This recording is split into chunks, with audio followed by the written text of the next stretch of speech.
Қораға дәрет сындырма.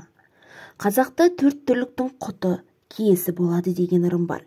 Мәселен, қойдың құты әрі пірі шопан аты, сиырдыңкі зеңгі баба, жылқыныкі қамбар аты, түйенің пірі ойсыл қара деп санайды.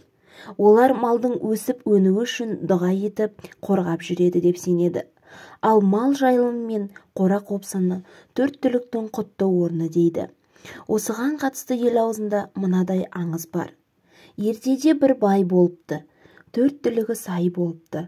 Мал басын көбейту үшін түнде ұйқы көрмейді екен.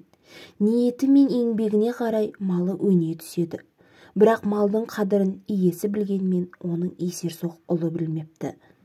Бірде баласы түзде шыққанда алысқа баруға ерініп қораның жанына дәрет сындырады. Содан бастап байдың малы кеміп азая бастайды. Тірлігінде береке болмай малы жұтқа ұшырайды. Байдың отбасы шілдің тезегіндей шашырап, елерсоқ ұлы да аштан өліпті. Осы оқиғаны көзбен көрген ақсақалдар ұрпағына қораның жанына дәрет сындырма деп тыйым қалдырған. Қораға дәрет сындырсаң береке көшіп, құт шамданады. Жеске жын пері үйіріліп, киені қуады екен.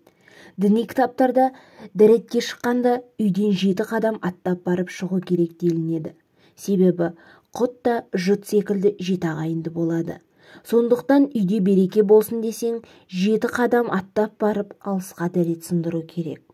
Келесі пайдалы ақпараттарını жіберіп алмас үшін міндетті түрде каналыма тіркеліп, қоңырауша белгісін басуды ұмытпаңыз.